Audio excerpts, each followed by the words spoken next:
صلى عليك الله يا ابن عبد الله أحمد حبيبنا عليك السلام.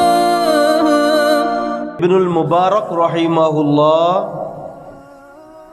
الشیخ ابی طاہر السلفی رحمۃ اللہ علیہ فرماتے ہیں اپنی کتاب کے اندر التیوریات میں، ابن المبارک رحمۃ اللہ علیہ وہ نماز فرض پڑھ کے اپنے گھر کو چلے جایا کرتے تھے. لوگوں نے ابن المبارک کو کہا کہ انک تصلی معنا لما لا تجلس معنا، کتاب و سنت کا دائی، آپ تو ہمارے ساتھ نمازیں پڑھتے ہیں لیکن ہمارے ساتھ بیٹھتے نہیں ہیں. آپ ہمارے ساتھ بیٹھا کریں. ابن المبارک رحمہ اللہ نے فرمایا اجلسوا مع الصحابہ والتابعین، تمہارے ساتھ بیٹھ کر کیا کروں؟ میں یہاں سے جاتا ہوں اپنے گھر میں جا کر صحابہ اور تابعین کے ساتھ بیٹھتا ہوں. لوگوں نے کہا یہ کیسے؟ وہ تو آپ سے پہلے گزر چکے ہیں. ابن المبارک فرماتے ہیں حدیث کی کتاب کھولتا ہوں، سند عالی پڑھتا ہوں جس میں واسطے کم ہوں. یحد قال امام مالک اخبرنی نافع قال نافع اخبرنی عبداللہ بن عمر رضی اللہ تعالی عنہ انہ قال سمعت النبی صلی اللہ علیہ وسلم. صرف 3 واسطے، امام مالک، امام نافعی اور عبداللہ بن عمر. فرماتے ہیں کہ میں حدیث کی کتاب کھولتا ہوں تو میں سند عالی پڑھتا ہوں اور حدیث پڑھتا ہوں تو مجھے ایسا لگتا ہے کہ جیسے کہ میں نبی پاک کے سامنے بیٹھ کر علم دین حاصل کر رہا ہوں. اللہ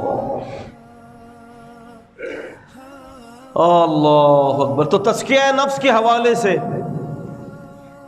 نبی علیہ الصلوۃ والسلام کی یہ ذمہ داری تھی. یعلمہم الکتاب والحکمت، ان کو کتاب کی تعلیم، قرآن کی تعلیم بھی دیتے، حکمت کی تعلیم، سنت کی تعلیم بھی دیتے. اب یہ صحابہ اکرام رضوان اللہ تعالی علیہم اجمعین کون تھے؟ روایات سے پتہ چلتا ہے کہ جس نے رسول اللہ صلی اللہ علیہ وسلم کو دیکھ لیا کلمے کی حالت میں اور کلمے کی حالت میں فوت کی ہوا، اللہ نے اس کے اوپر جہنم کی آگ کو حرام کر دیا ہے. لیکن ان صحابہ کا معاملہ کیا تھا؟ ان صحابہ اکرام کی فکریں کیا تھیں؟ ان صحابہ اکرام کی سوچیں کیا تھیں؟ ان کی انٹینشنز کیا تھیں؟ ان کا کسب کیا تھا اور ان کا مقصود کیا تھا؟ ان کی ضرورتیں کیا تھیں؟ ان کے مقاصد کیا تھے؟ واللہ ھذہ مہمۃ جدا، یہ سمجھنے کے لیے بہت ضروری ہے. اللہ اکبر. ایک ضرورت ہے اور ایک مقصد ہے.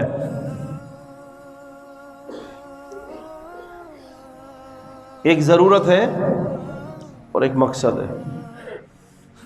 مومن کی دنیا جو ہے نا وہ اس کی ضرورت بنی رہتی ہے، مقصد نہیں بنا رہتا. اور کافر اور منافق کی جو زندگی ہوتی ہے نا اس کی زندگی مقصد ہوتی ہے اور آخرت کے تصور سے وہ خالی ہوتا ہے. اب اگر میری فکر اور میری سوچ جب آخرت ہوگی نا تو آخرت کی تیاری میں بڑا مزہ آئے گا. حیات طیبہ جس کو کہا گیا ہے نا، حیات طیبہ، وہ حیات طیبہ نصیب ہو جائے گی جب اپنے مقصد کو، اس کی جو ہے وہ آبیاری کے لیے اور اپنے مقصد کو حاصل کرنے کے لیے اپنے تق و دو، اپنے دن اور رات کی محنتیں لگا دوں گا. اللہ کی قسم حیات طیبہ کا مقصد پتہ چل جائے گا، وہ لذت لگ جائے گی. اللہ اکبر کبیرہ. اللہ اکبر.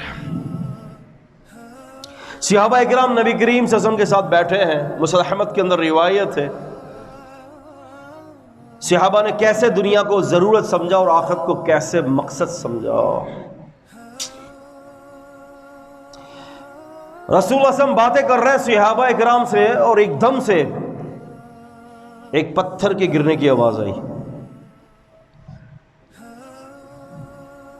صحابہ اکرام نے نبی علیہ السلام سے پوچھا، بلکہ اللہ کے نبی نے فرمایا کہ اتدرون ما ھذا، تمہیں پتہ ہے کہ یہ آواز کس چیز کی ہے؟ کہا کہ یا رسول اللہ اللہ اعلم ورسولہ، ہمیں کیا سمجھتا ہوں، یہ تو اللہ تعالیٰ ہی جانتے ہیں، یا پھر وحی کے ذریعے آپ کو اطلاع کر دی ہوگی کہ یہ دھڑم کر کے جو آواز آئی ایک دم سے کہ دل پھٹ پڑے ایسی آواز آئی، ہمیں کیا پتا کہ یہ آواز کس چیز کی ہے. اللہ اکبر. رسول اللہ صلی اللہ علیہ وسلم فرماتے ہیں 70 سال پہلے اللہ نے جہنم کے کنارے پر رکھ کر ایک پتھر گرایا تھا، 10 اونٹوں کے کھڑے ہونے کی جو جتنی جگہ بنتی ہے وہ اتنا پتھر تھا. 70 سال پہلے اللہ نے اس پتھر کو جہنم کے کنارے پر رکھ کر گرایا جہنم کے اندر. رسول اللہ صلی اللہ علیہ وسلم فرماتے ہیں کہ یہ پتھر ابھی جا کر جہنم کی تہ میں گرا ہے.